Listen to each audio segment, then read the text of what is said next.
Benvinguts al Japó, un país amb més de 2.600 anys d'història i gairebé 127 milions d'habitants. Aquest arxipèlag de 375.000 km² repartits amb més de 6.000 illes és un país de grans contrastos i racons de conte que amaguen molts secrets per descobrir.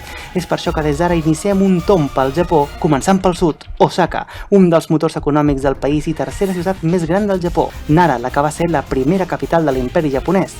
Kyoto, una ciutat plena d'història centenària. Nagoya, on ens arribarem fins a Shirakawa, un típic poble rural japonès. Veurem el Mont Fuji i Tòquio, la gran capital del país.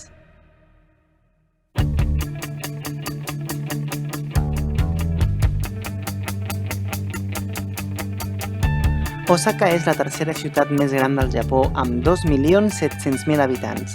Des dels inicis dels temps, aquesta ciutat ha estat motor econòmic del país amb grans seus d'empreses internacionals instal·lades aquí, tot i que des de principis dels 90 algunes d'aquestes s'han acabat traslladant a la capital, Tòquio. Existeix una rivalitat latent entre Osaka i Tòquio.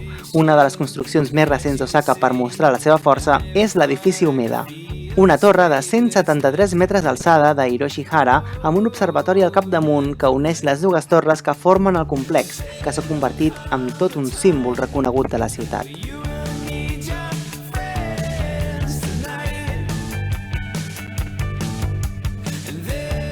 És des d'aquí d'on es pot veure perfectament tota la ciutat d'Osaka.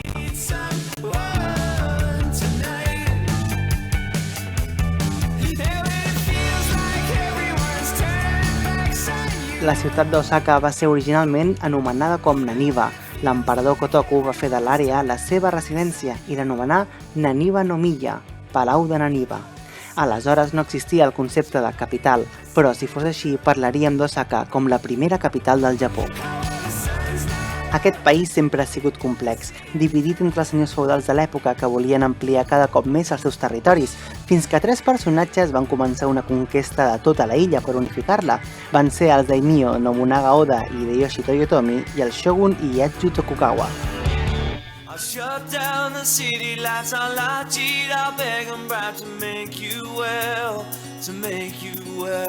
El castell d'Osaka és un dels castells més famosos i importants del Japó.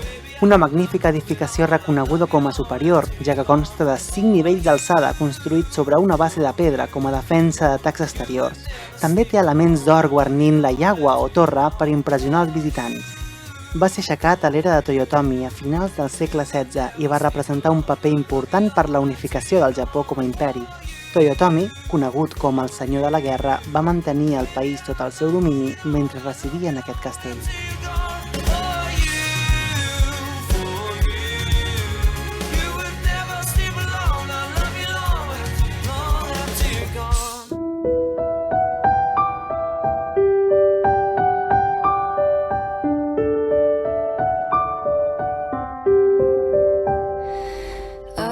Aquest és un dels temples més antics del Japó.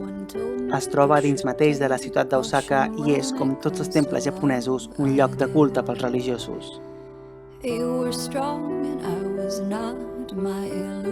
A l'entrada del temple ens rep aquest torii. És un marc de fusta que simbolitza la frontera entre allò que és sagrat del profà.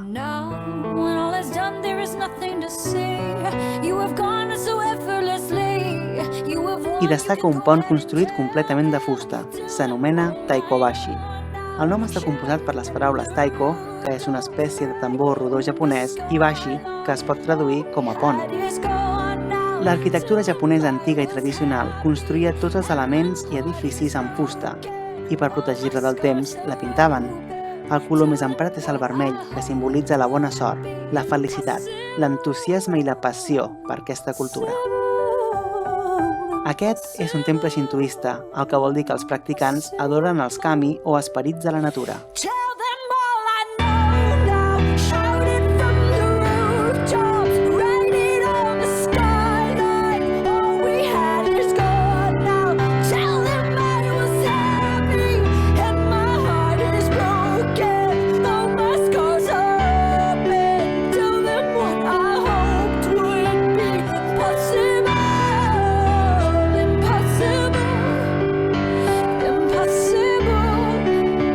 Impossible.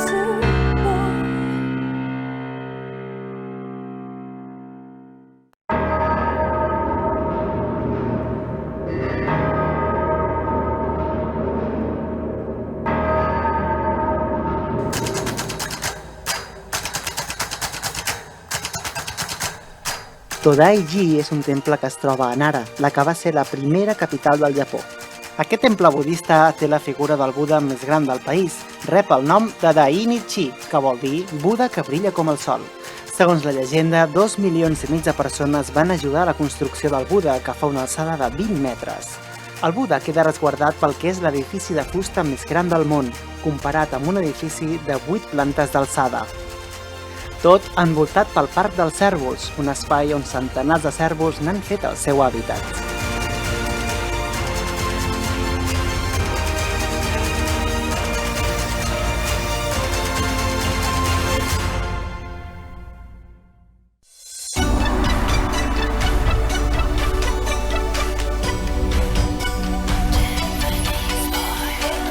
Aquest santuari xintoista es troba al capdamunt d'un dels turons propers a la ciutat de Nara. Es situa al capdamunt del turó i el camí que enfila cap a ell té més de 2.000 llanternes de pedra a les vores del camí, però cal sumar-ne 1.000 més de bronze, que es troben penjades dels sostres dels edificis del temple. Durant el festival de Mantoro, provinent de la tradició xinesa, s'encenen tots els fanals per donar la benvinguda al nou any, a principis de febrer, i a mitjans d'agost per desitjar la bona sort la resta de l'any.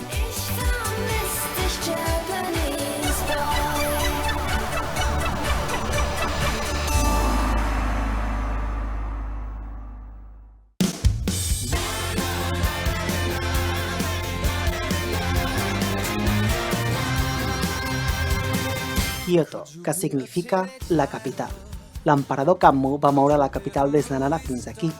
Nara era una ciutat propensa als incendis i desgràcies, fins que l'emperador va ser aconsellat per un evident. Ella va pronosticar un futur esplèndid per la capital si aquesta era una ciutat envoltada per 5 turons i travessada per un riu. Va ser doncs Kyoto la que encaixava en la descripció i va funcionar perfectament durant 1.074 anys, fins que el 1868, degut a la reestructuració de Meiji, que Tòquio va agafar-ne el relleu. La restauració de Meiji va ser un període de 4 anys, on després de dècades l'emperador no tenia el poder real, sinó que depenia dels shoguns o senyors feudals. Aleshores l'emperador, amb l'ajut de 2 líders de 2 regions, van derrotar les tropes del shogun Tokugawa, resident a Kyoto, i van acabar traslladant la capital ben lluny, a Tòquio.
Passejant pels carrers del barri de Kiyomizu, trobem al capdamunt el temple xintoista del mateix nom. Kiyomizu pren el significat d'aigua pura, clara i neta, ja que del turó on es troba el temple flueixen rierols i petites cascades d'aigua transparent. El temple data del període de Heian, a l'any 791.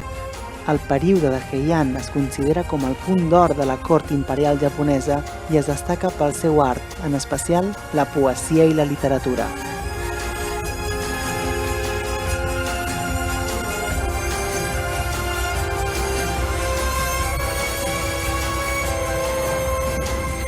Quan el shogun Ashikaga Yoshimitsu va renunciar als seus drets militars, a l'any 1397 va fer-se en aquest plàcid indret un petit pavelló per relaxar-se. El seu pare, però, va veure que aquell pavelló no estava a l'alçada de Yoshimitsu i va decidir revestir-lo amb una fina capa d'or, coneguda com a pa d'or. El pavelló de 1397 va tenir un final ara fa 60 anys. Va ser incendiat intencionadament per un monge. Segons s'explica, aquest home era molt lleig i no podia suportar una edificació tan bonica i bella i va acabar prenent foc a l'estructura de fusta, que en qüestió de poques hores va acabar reduïda a cendres.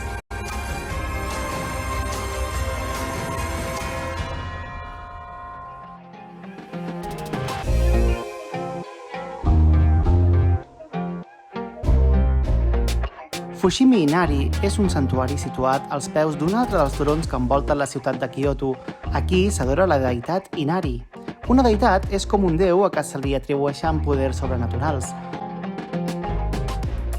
Inari era vista com la patrona de la fortuna i és per això que els homes de negoci van oferir un torí a canvi de tenir riquesa al seu negoci. D'aquí que en aquest santuari hi hagi més de 10.000 portes de torí de color taronja creant un camí per tot el turó.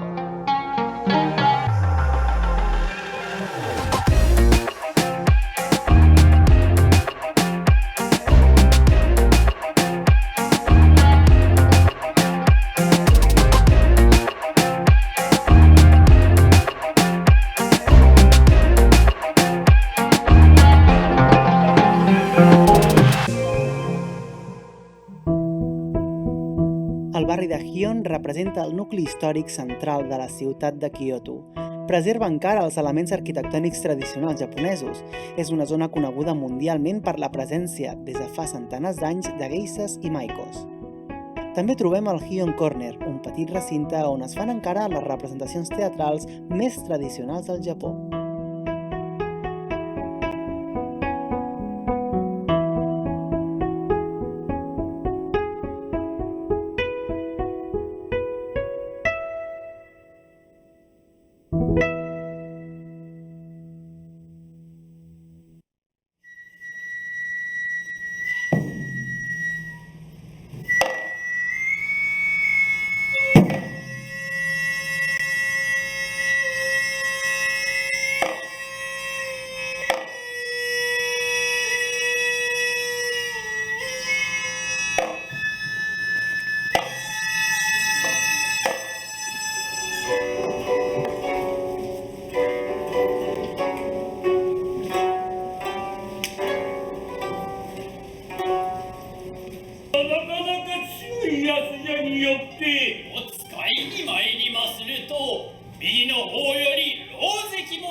En contrast amb el modern tren bala, trobem la vila de Shirakawa, un petit poble situat entre muntanyes al centre del Japó.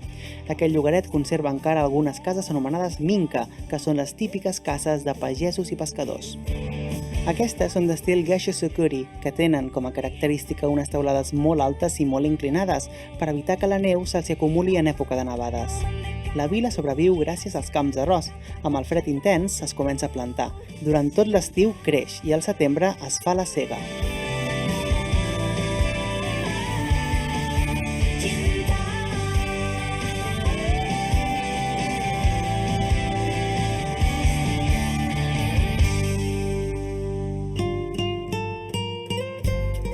Takayama és una petita ciutat situada entre les muntanyes conegudes com a Alps japonesos. Durant el segle VIII, aquesta zona muntanyosa no tenia extensions prou àmplies per pagar els impostos amb l'arròs necessari, així que una de les seves especialitats va ser la fusta, però també el típic sake japonès. El sake ha rebut el grau de beguda nacional i n'hi diuen alcohol japonès. És gràcies a la fermentació de l'arròs que se n'extreu aquest apreciat licor.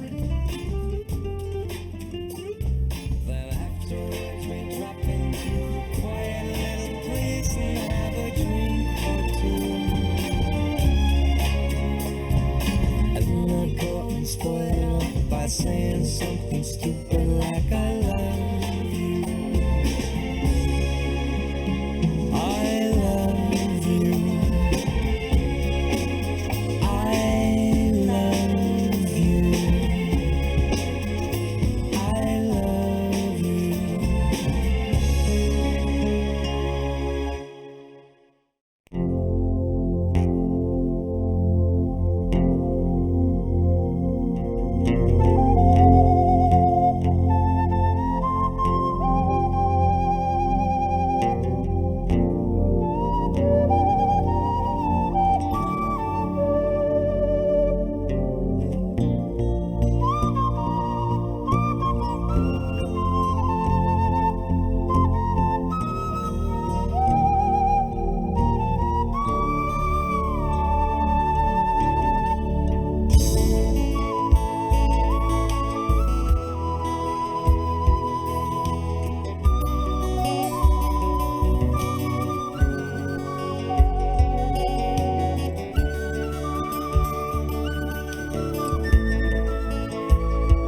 Tòquio, la capital del Japó i la ciutat més gran del país amb 9 milions d'habitants. Una ciutat cosmopolita, moderna i sobretot nova, ja que va ser reconstruïda gairebé des de zero a finalitzar la Segona Guerra Mundial. I això que veieu és el que en pocs anys els japonesos han aconseguit aixecar.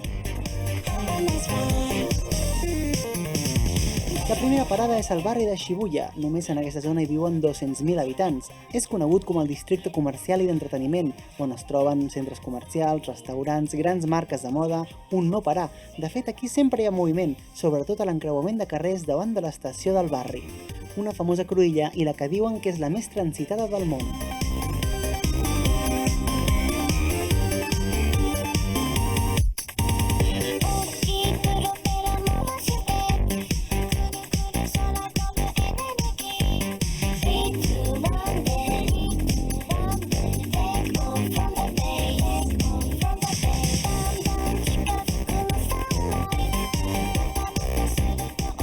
Aquí trobem l'estàtua del gos Hachiko. Segons explica, Hachiko acompanyava cada dia el seu amo de casa a l'estació de tren i al vespre al camí invers, fins que un dia el seu amo tràgicament va morir. Hachiko es va quedar esperant als peus de l'estació al seu amo fins la seva mort, 9 anys després.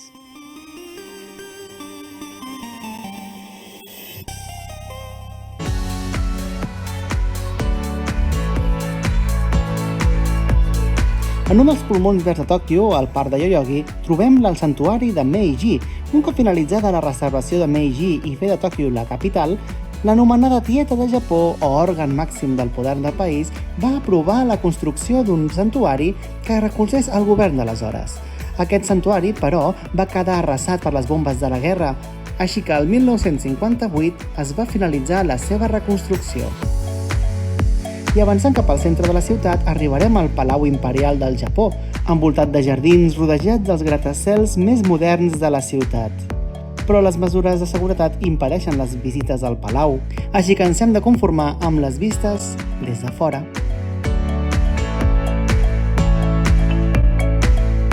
N'hi diuen la 5a avinguda, fent referència al carrer comercial de Nova York. Es tracta del barri de Ginza, on es troben les botigues més riques i internacionals del món.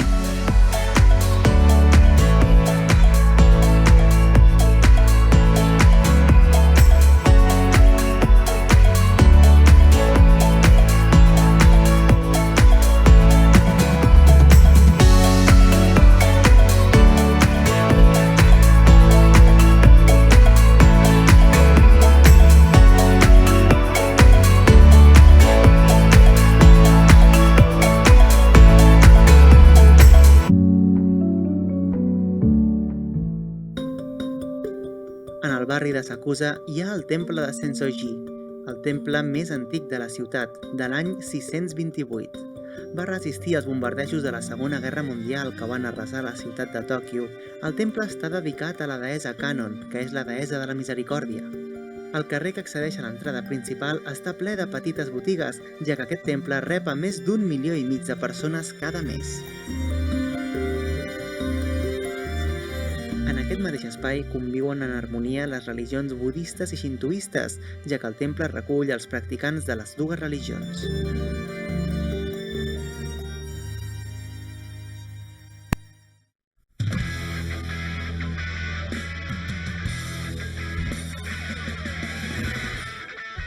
El barri de Akihabara, o també conegut com barri elèctric, és la zona comercial més important de la ciutat on poder trobar objectes nous, usats, informàtics, electrònica i també mangas o animes. És per aquest motiu que aquí és lloc de trobada de joves per anar de compres, passar el temps a lleure, als karaokes, sales de videojocs o cafès.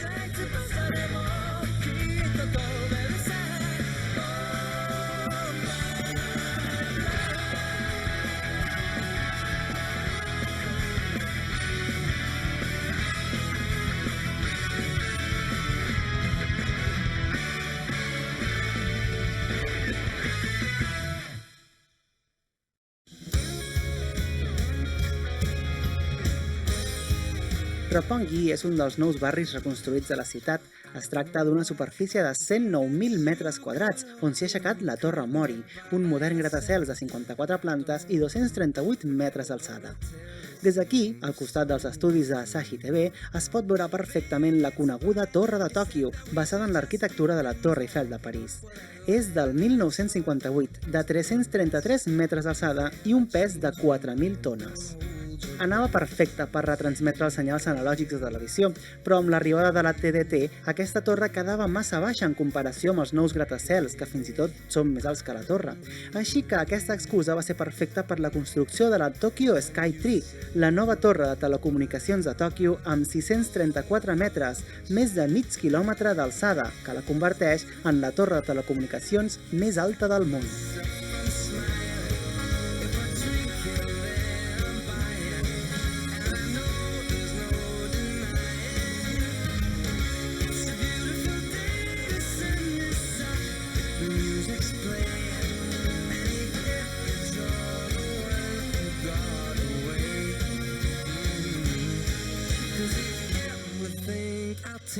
El millor lloc per observar la ciutat de Tòquio i tenir unes vistes espectaculars és des de la bahia d'Odaiba.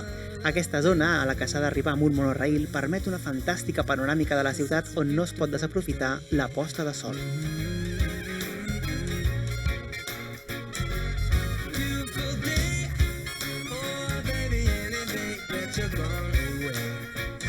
It's a beautiful day. Una de les receptes de carrer més típiques del Japó són els takoyaki. Sorgeixen a l'any 1935 a Osaka. Consisteixen en una petita bola amb un gust perfecte per fer un mousse a mitja tarda. Ingredients per la massa: oli, farina de blat, ou i aigua. Tot ben remenat es tira a sobre d'unes planxes en forma d'oueres que cuinaran la massa. S'afegeixen trossejats una mica de gengibre, porro i ceba tendra i aonori, un tipus d'alga japonesa. També trossets de pop, un per cada boleta. Es deixa cuinar, es van fer les boletes amb molta traça i a un ritme que sembla accelerat i fet, es serveix amb salsa takoyaki, perrins o maionesa.